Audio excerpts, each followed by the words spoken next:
ममता बनर्जी के ऊपर चूंकि इस पूरे मामले में अपराधियों को बचाने का आरोप लगा है, पूरा बंगाल इस समय सड़कों पे है, इसलिए वो कुल मिला के एक आईवाश कर रही हैं ये दिखाने के लिए नहीं मैं बलात्कारियों के साथ में नहीं हूँ। कौन सा कानून बनाने की बात कर रही है? उनका कहना है कि हम बलात्कारी विरोधी विधेयक पास करवाने में जो है कि काम करेंगे, आगे आएंगे, और बीजेपी का अब इसमें कहीं ना कहीं सूत्रों के मुताबिक समर्थन मिल रहा है। उसमें कुछ नया नहीं करने वाली है, मृत्युदंड कानून पहले से है, पहले से ही पॉक्सो में जब निर्भया केस हुआ था उसके बाद वो कानून बदला जा चुका है, और बाद में कठुआ में केस हुआ था उसके बाद भी बीजेपी गवर्नमेंट ने बदला था। क्या वो बेटे को सच में न्याय दिलाना चाहते? वो झूठी गवाही को गंभीर अपराध घोषित करें, वो जो है झूठे हलफनामे को गंभीर अपराध घोषित करें, झूठा सर्टिफिकेट बनवाने को गंभीर अपराध घोषित करें, जो पुलिस उनकी झूठी जांच कर रही थी जिसके कारण सीबीआई को जांच आई है तो झूठी जांच को गंभीर अपराध घोषित करें। अगर वास्तव में गंभीर है तो ये कहें कि भैया हम हर जिले में एक फास्ट कोर्ट बनाएंगे बंगाल के,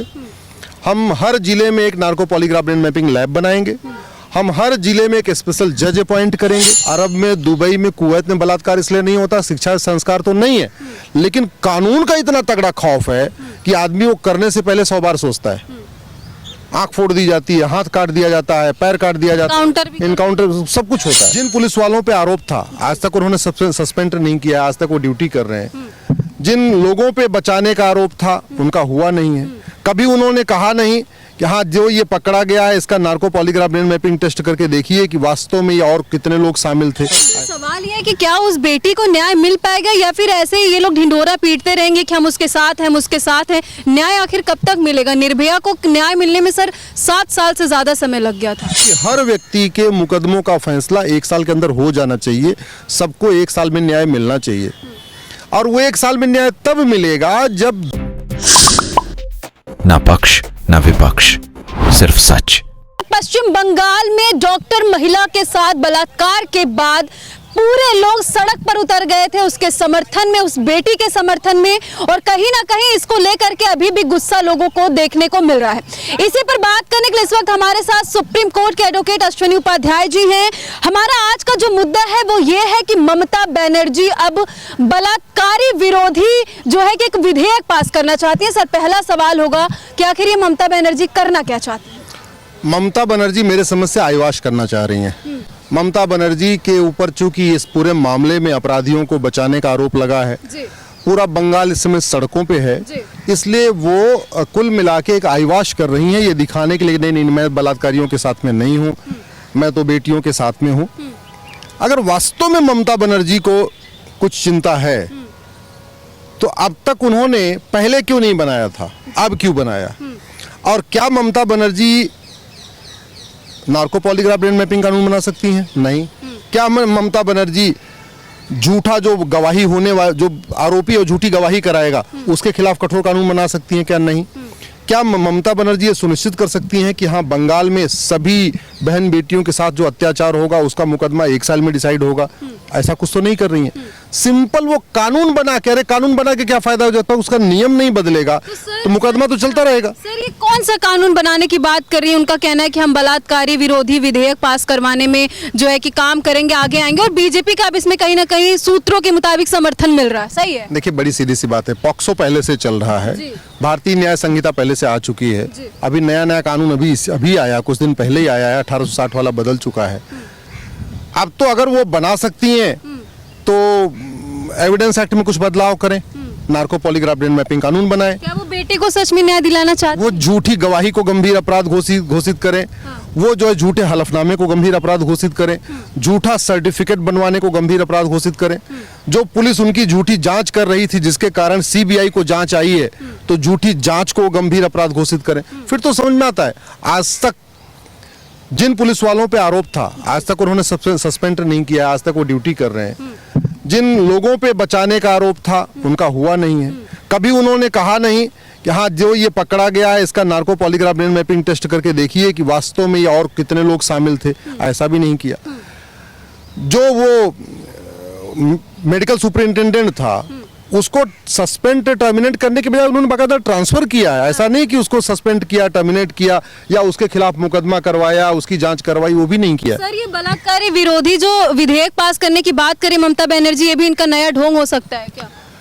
देखिए, जब तक बन न जाए तब तक तो मैं कुछ नहीं कह सकता हूँ। आज से 2 दिवसीय विधानसभा सत्र की शुरुआत हुई और बोल रही है कि मैं इसी सत्र में इस चीज को लेकर के डिस्कशन करूंगी, बात करूंगी और दोषियों को मृत्यु दंड दिलवाने की कोशिश करूंगी। नहीं, मृत्युदंड का कानून तो पहले ही चल रहा है, उसमें कुछ नया नहीं करने वाली है। मृत्युदंड कानून पहले से है, पहले से ही पॉक्सो में जब निर्भया केस हुआ था उसके बाद वो कानून बदला जा चुका है, और बाद में कठुआ में केस हुआ था, उसके बाद भी बीजेपी गवर्नमेंट ने बदला था। और मृत्युदंड का प्रावधान है, रेप एंड मर्डर में है, ऑलरेडी है, वो कुछ नया नहीं करने वाली है। इसलिए तो मैं कह रहा हूँ इंतजार करते हो नया क्या करती हैं। तो सर वो करने क्या वाली है आप बताइए ना। नहीं, आप सुप्रीम कोर्ट के एडवोकेट, आपके हिसाब से क्या लगता है? देखिए, बड़ी सीधी सी बात है, ये मुख्यमंत्री के पास विशेषाधिकार होता है कि वो विधानसभा का विशेष सत्र बुला ले और वहाँ पे 2 दिन खूब अपना आरोप प्रत्यारोप कराए, खूब चर्चा कराए, खूब बहस कराए। यहाँ दिल्ली में तो आए दिन होता रहता है।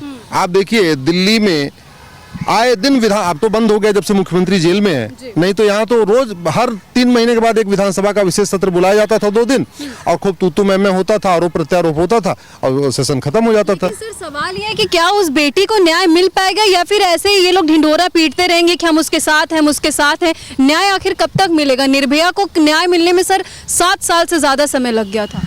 भारत में न्याय, right to justice fundamental right है।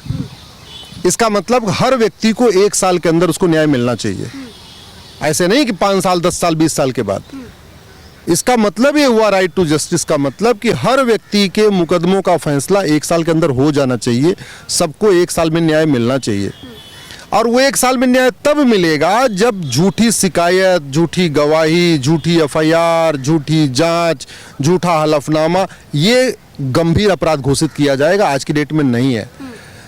1 साल के अंदर न्याय तब मिलेगा जब झूठी वसीयत बनवाना, झूठी विरासत बनवाना, झूठा सर्टिफिकेट बनाना, झूठा हेल्थ सर्टिफिकेट बनाना, झूठा एज सर्टिफिकेट बनाना, इसको गंभीर अपराध घोषित किया जाएगा। 1 साल में न्याय तब मिलेगा जब नार्को पॉलीग्राफ ब्रेन मैपिंग कानून बनेगा और हर जिले में एक narco polygraph brain mapping test करने के लिए एक लैब स्थापित होगी। ममता जी वो तो नहीं करने जा रही कि हाँ बंगाल के जितने जिले हैं हर जिले में हम एक लैब बनाने वाले हैं, वो कुछ नहीं कर होकर के सर कैंडल मार्च कर रही हैं, उस बेटी का इस्तेमाल करके राजनीति में जो है कि अपना जो है मान सम्मान और बढ़ाने की कोशिश कर रही है एक महिला होकर के। तो इसलिए मेरे को नहीं लगता कि बहुत कुछ इस 2 दिन के सत्र से बहुत कुछ निकलने वाला है। आजीवन कारावास फांसी का कानून पहले से ही है। अगर वास्तव में गंभीर है तो ये कहें कि भैया हम हर जिले में एक फास्ट कोर्ट बनाएंगे बंगाल के, हम हर जिले में एक narco polygraph brain mapping lab बनाएंगे, हम हर जिले में एक स्पेशल जज अपॉइंट करेंगे, हम ये सुनिश्चित करेंगे कि अब यहाँ तारीख पे तारीख नहीं होगी, कोई भी जज न तारीख पे तारीख देगा, न भी कोई जांच करने वाला पुलिस अधिकारी तारीख पे तारीख मांगेगा। ये सब करें तब तो समझ में आता है, अदरवाइज तो जस्ट आईवाश है। सर 15-20 दिन से ज्यादा हो गया लेकिन अभी तक दोषियों पे कोई कड़ी कार्यवाही नहीं हो पाई और सर न्यायालय पर भी कहीं ना कहीं लोग सवाल उठाने पे मजबूर हो जाते हैं और वो ऐसे लोग हो जाते हैं जिनकी बेटियों के साथ ऐसा, और आप देखते हैं आए दिन रेप की घटनाएं देखने को मिल रही है, सुनने को मिल रही है। सर देखिए, शिक्षा में संस्कार हो, कानून का खौफ हो, तभी अपराध भी रुकता है, तभी व्यभिचार भी रुकता है, तभी बलात्कार भी रुकता है। स्वाभाविक सी बात है, जितना अपराध भारत में है इतना अपराध सिंगापुर में नहीं है, इतना अपराध दुबई में नहीं है, इतना भारत में क्यों है? भारत में इसलिए है कि यहाँ न शिक्षा में संस्कार है न कानून का खौफ है। जैसे जापान हुआ, सिंगापुर हुआ, बाकी देशों में शिक्षा में संस्कार भी है, कानून का खौफ है। अरब में, दुबई में, कुवैत में बलात्कार इसलिए नहीं होता, शिक्षा संस्कार तो नहीं है, लेकिन कानून का इतना तगड़ा खौफ है कि आदमी वो करने से पहले 100 बार सोचता है। आंख फोड़ दी जाती है, हाथ काट दिया जाता है, पैर काट दिया जाता है, इनकाउंटर सब कुछ होता है। दुर्भाग्यवश भारत में न शिक्षा में संस्कार है न कानून का खौफ है। यहाँ तारीख पे तारीख चलती रहती है, लंबी तारीख चलती रहती है, 8 महीने 6 महीने के बाद चलता रहता है, 5 साल 10 साल मुकदमा चलता है, लोग भूल जाते हैं। तो जब तक कानून का खौफ नहीं पैदा होगा, और कानून का तब खौफ पैदा होगा जब पुलिस चार्टर बनेगा कि भैया आपको 1 घंटे के अंदर FIR करना और 1 महीने के अंदर जांच कंप्लीट करना है। सर ये बात हो गई पश्चिम बंगाल की महिला डॉक्टर के साथ जो कुछ हुआ उस पर, और ममता बनर्जी जो बोल रही है उस पर। अब मेरा एक आखिरी सवाल आपसे होगा, जो कि सोशल मीडिया पे आप देख रहे हैं, उत्तर प्रदेश में कन्नौज में सपा के जो एक नेता है नवाब सिंह यादव, बीते 11 अगस्त को उन पर रेप का आरोप लगा था एक बेटी के साथ, वो अपने आवास पे बुलाए थे नौकरी के बहाने।